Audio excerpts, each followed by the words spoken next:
रुक करेंगे अगली खबर का और एक और बड़ी खबर आपको बता दें। रांची के लव जिहाद मामले में एक और बड़ी खबर आई है। रकीबुल उर्फ रंजीत ने कबूल किया है कि 2007 से वो कुरान पढ़ रहा है। ये कहना है रकीबुल उर्फ रंजीत का। तो नया कबूलनामा अब सामने आया है। उसने साफ तौर पर कह दिया है, कबूल किया है कि 2007 से वो कुरान पढ़ रहा है, 2007 से वो मौलवियों के संपर्क में है। तो ये बात खुद कबूल की है रकीबुल उर्फ रंजीत ने। जबकि आपको हम बता दें, भागता हुआ जब ये पूरी खबर सामने आई, मीडिया में सामने आई, उसके बाद वो रांची छोड़कर भाग गया था अपनी मां के साथ। दिल्ली के द्वारका सेक्टर 6 में उसे पकड़ा गया और वहां से उसने एक चिट्ठी लिख करके भेजी रांची पुलिस को, जिसमें उसने विस्तार से ये लिखा था कि वो हिंदू है, उसके जितने डॉक्यूमेंटेशन है, चाहे ड्राइविंग लाइसेंस हो या दूसरे दस्तावेज, सब कुछ रंजीत कोहली के नाम से है और वो हिंदू है। लेकिन अब जो कबूलनामा है उसने खुद ये कबूल किया है रकीबुल ने कि वो 2007 से कुरान पढ़ रहा है और 2007 से ही वो मौलवियों के संपर्क में है। हालांकि ये बात पहले ही सामने आ चुकी थी कि वो कुरान पढ़ रहा था और धर्म गुरुओं के संपर्क में आने के बाद उसने कुरान पढ़ी। लेकिन अब खुद रंजीत उर्फ रकीबुल ने ये कबूल कर लिया है कि 2007 से ही वो कुरान पढ़ रहा है और मौलवियों के संपर्क में है। तो हालांकि अभी कई खुलासे सामने आएंगे। 3 तस्वीरें आपके सामने हैं। रकीबुल को आप देख सकते हैं। रकीबुल उर्फ रंजीत अपने आप को हिंदू बता रहा था, लेकिन खुद अब इसने कबूल किया है कि 2007 से ये कुरान पढ़ रहा था और मौलवियों के संपर्क में है। दिल्ली कोर्ट में पेशी के दौरान की तस्वीरें आप देख सकते हैं। दूसरी तस्वीर और तीसरी तस्वीर में आप उस लड़की तारा की हालत देख सकते हैं जो इस शख्स ने की है। तो दिल्ली कोर्ट में पेशी के बाद अब उसे झारखंड ले जाया जाएगा, रांची ले जाया जाएगा, जहां पर कोर्ट में फिर पेश किया जाएगा। लेकिन फिलहाल इसने कबूल कर लिया है, रकीबुल ने कबूल कर लिया है कि 2007 से ही ये कुरान पढ़ रहा था और मौलवियों के संपर्क में था। तो धोखा देने की बात जो सामने आई थी, जो बात खुद तारा ने कही थी, वो बात कम से कम सच साबित होती दिख रही है। अपनी 2 आइडेंटिटी ही रखना, यही फ्रॉड की निशानी है। तो इसने फ्रॉड किया है, ये तो कम से कम सच साबित होता दिख रहा है, क्योंकि रंजीत के नाम से भी कई जगहों पर यह जाना जाता था। तारा ने खुद बताया था कि इसकी जो कंपनी है उसमें वो रंजीत के नाम से जाना जाता था। हमारे संवाददाता चिराग गोटे हमारे साथ ज्यादा जानकारी के साथ जुड़ गए हैं। चिराग, और क्या कुछ कहा है रंजीत उर्फ रकीबुल ने?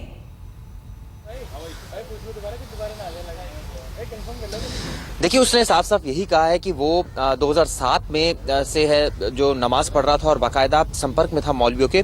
बाकायदा स्पेशल सेल और रांची पुलिस के जॉइंट ऑपरेशन हुआ, जिसके बाद द्वारका सेक्टर 6 में इंफॉर्मेशन मिली पुलिस को कि जो ये दोनों शख्स हैं ये बाकायदा हरियाणा की तरफ से दिल्ली में एंटर कर गए हैं और यहाँ पर स्टे किया हुआ है। उसी बेसिस पर पुलिस ने वहाँ रेड करके उन दोनों को गिरफ्तार किया है।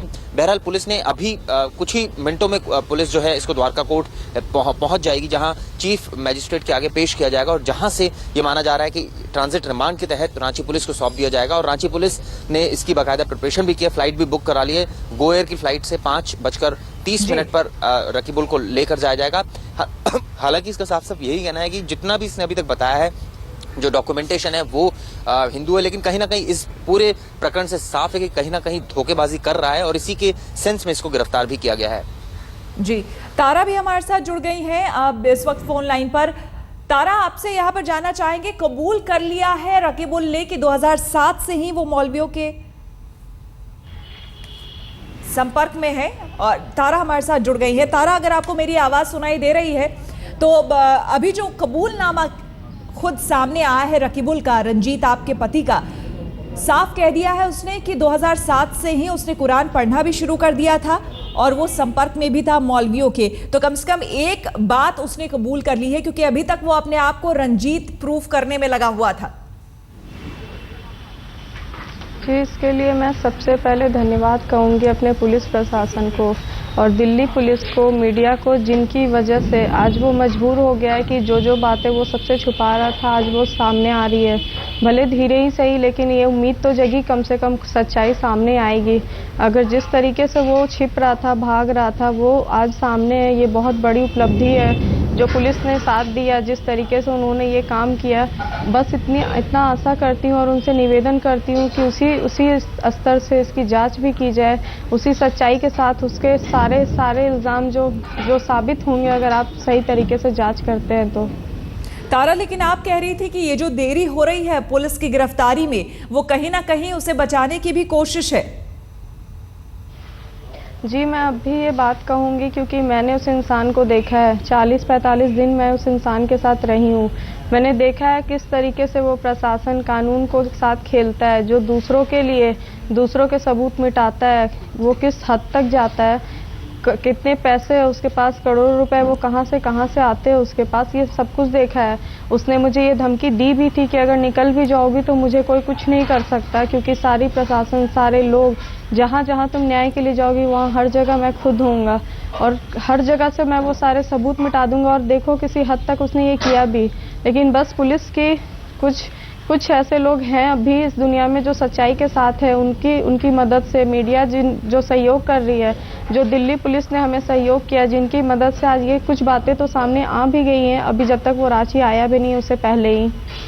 जी तारा, एक और बात आज सामने आई है आपकी सास के बारे में। कहा जाता है कि शादी के वक्त वो पहले मुस्लिम थी, उसके बाद शादी के बाद वो हिंदू बनी, धर्मांतरण किया और फिर आपके ससुर के मौत के बाद उन्होंने फिर से धर्म परिवर्तन कर लिया और मुस्लिम बन गई। जी, ये बातें सच कहो तो आज मीडिया के थ्रू मुझे भी ये बात अभी पता चल रही है, क्योंकि उस इंसान ने, जो वो औरत है जो उसकी माँ बन रही है, उन्होंने मुझे ये बोला था क्योंकि मेरा बेटा ये मानता है इसलिए मैं मानती हूँ, मैं अपने बेटे के साथ हूँ। लेकिन आज जो बातें सामने आ रही है तो इससे साफ पता चलता है कि माँ बेटा मिलके सारे लोगों को बेवकूफ़ बनाते हैं। ये कैसा धर्म है कि आप जब मन करता है आप हिंदू बन जाते हो, जब मन करता है मुस्लिम बन जाते हो। किस धर्म का आप मजाक उड़ा रहे हो? आप क्या कहना चाहते हो दुनिया को?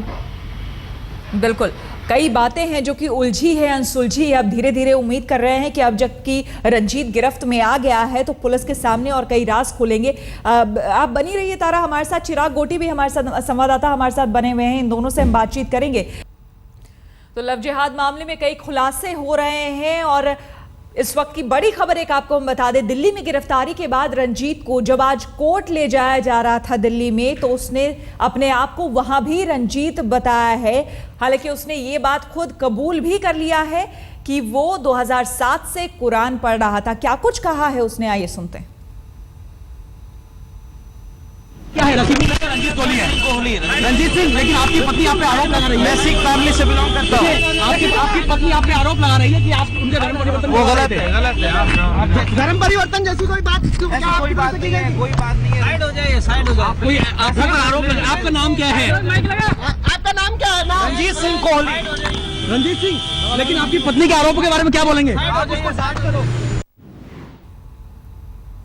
और चिराग, यहाँ पर आप वहाँ पर उस वक्त मौजूद होंगे जब पेशी के लिए ले जाया जा रहा था कोर्ट में। जाना चाहेंगे आपसे, वो साफ तौर पर कह रहा है कि धर्म परिवर्तन की बात नहीं है, उसका नाम रंजीत सिंह कोहली है। आखिर माजरा क्या है? जब 2007 से खुद उसने कबूल किया कि वो कुरान पढ़ रहा था, मौलवियों के संपर्क में था, सच्चाई क्या है? देखिए, जाहिर तौर पर आरोपी जो है अपने आप को बचाने के लिए नए नए पैतरे आजमाता है और यही जो है अभी स्पेशल सेल के अधिकारियों से जो हमारी बात हुई उनका भी यही कहना है कि जिस तरह से जब उसको बाहर ले जाया जा रहा था, वो खुद को रंजीत सिंह कोहली बता रहा था और वो कह रहा था वो सिख परिवार से बिलोंग करता है। तो ऐसे में फिलहाल पुलिस जो है इन्वेस्टिगेशन इस मामले की कर रही है, क्योंकि स्पेशल सेल का साफ साफ यही कहना है कि पूरा मामला रांची से जुड़ा हुआ है, वहां 498A का मुकदमा दर्ज हुआ है। तो ऐसे में उनका सिर्फ रोल ये था कि उनके पास इन्फॉर्मेशन थी और उसके बेसिस पर उन्होंने ज्वाइंट रेड कंडक्ट करके द्वारका के सेक्टर 6 से गिरफ्तार कर दिया और अब अदालत में पेश किया जाएगा। अब देखना ही होगा कि अदालत में क्या वो कुछ खुलासे करता है। ट्रांजिट रिमांड के दौरान रांची पुलिस किस तरह के बयान जो है अदालत में देती है और क्या बताती है कि उसको किस सेंस में रिमांड चाहिए, और ये भी देखना होगा कि क्या वाकई वहां कोई उसका वकील पहुंचता है जो अपना रंजीत सिंह कोहली जो है वो डिफेंड अपने आप को करता है। तो देखने वाली बात कोर्ट में होगी, लेकिन अपने आप को वो अभी भी ये बता रहा है कि वो बेकसूर है। लेकिन जो हमारी सोर्सेज से बात हुई उनका साफ साफ यही कहना है कि 2007 से वो संपर्क में था मौलवियों के, और बाकायदा जो रांची पुलिस के एसपी हैं उनसे भी हमारी बात हुई, उन्होंने भी ये कहा है कि ये दरअसल काफी उसको प्रताड़ित कर रहा था लड़की को, और धर्म परिवर्तन करने के लिए बार बार जो है उसको प्रताड़ित करता। और इस पूरी साजिश में रंजीत सिंह कोहली, उसकी मदर भी शामिल थी। इसी वजह से दोनों के बारे में स्पेसिफिक इनपुट था पुलिस के पास और इसी बेसिस पर पुलिस उसको ट्रैक कर रही थी। हरियाणा से ही ट्रैक किया जा रहा था क्योंकि मोबाइल के जरिए ट्रैक किया जा रहा था। और जब टीम यहाँ पहुंची तो उनको स्पेसिफिक लोकेशन का पता लगा और उसके बाद जॉइंट रेड कंडक्ट की गई और उसके बाद दोनों को गिरफ्तार कर लिया गया। ना सिर्फ दो आइडेंटिटी की बात सामने आ रही है बल्कि प्रताड़ना की बात भी सामने आ रही है। तो रकीबुल या रंजीत, आखिर सच क्या है ये पुलिस अब जानने की कोशिश कर रही है। तारा हमारे साथ रांची से बनी हुई है। तारा, यहाँ पर अब आपसे जानना चाहेंगे, हालांकि दो तरह के स्टेटमेंट्स दे रहा है, बार बार वो अपने स्टेटमेंट्स बदल रहा है। इस बीच एक और सवाल आपसे करना चाहेंगे। आपने कहा था आपको प्रताड़ित किया गया है आपकी सास की भी तरफ से, लेकिन साफ तौर पर आपके पति का ये कहना है कि वो 80 साल की हैं, उनकी तबीयत ठीक नहीं रहती है, वॉकर से चलती हैं, वो कैसे मारपीट सकती हैं? मैम, कुछ देर के अंदर आप लोग के पास एक वीडियो आएगा जिसमें उस 80 साल की बूढ़ी की सच्चाई भी सामने आएगी कि वो बूढ़ी कितनी कमज़ोर है और वो क्या क्या कर सकती है। वो समय आने पे वो भी आप लोगों के सामने आएगा और मैंने उस चीज़ को करवा भी दिया है। बस बहुत जल्दी उनका इस सवाल का जवाब मैं अपने तरीके से दूंगी जो मेरे पास है। मैम, तब आप लोग बताइएगा 80 साल की बूढ़ी कौन है। जी तारा, ये भी बात सामने आ रही है, रंजीत ने खुद ये बात कही है कि आप अपने पिता के लिए और घर वालों के लिए पैसे की आपने डिमांड भी की थी, क्या कहेंगे इस पर आप? मैम, ये तो बहुत जाहिर सी बात है। एक अगर पति ये बात कह रहा है, वो 7 दिन बाद भागने के बाद ये बयान देता है, तो जाहिर सी बात है कि वो इंसान खुद के डिफेंस में जो उसे मन कर रहा है, जैसे मन कर रहा है, वो कुछ भी बोल रहा है। अगर सच में ये बात होती तो जिस दिन मैं हॉस्पिटलाइज थी वो मेरे परिवार वालों के सामने, वो प्रेस वालों के सामने या पुलिस वालों के सामने बाइज्जत आके ये बात कह सकता था। तो ऐसा एक आम आदमी, एक आम पति, ऐसा क्या हो गया कि 7 दिन के बाद वो एक चिट्ठी के जरिए अपनी पत्नी के जो मुझे दुख हुआ, मैंने आप लोगों से कहा जो और सामने कहा, मैं क्यों भागूंगी, तो वो भाग के ये बात कह रहा। तो आप समझ सकती हैं कि कोई भी इंसान अपने बचाने के लिए उसे जो मन होगा वो कहेगा। कल मैं मैंने मांगा, मेरे पास प्रूफ होगा ना।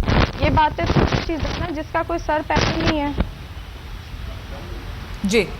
जी तारा, आपकी आवाज़ हम तक ठीक से नहीं पहुंच पा रही है, लेकिन हम चाहेंगे और हम यही उम्मीद करेंगे कि आपको पूरा इंसाफ मिले। हम यही उम्मीद करेंगे। बहुत बहुत शुक्रिया आपका हमसे बात करने के लिए। चिराग, आपका भी शुक्रिया हमारे साथ जुड़ने के लिए।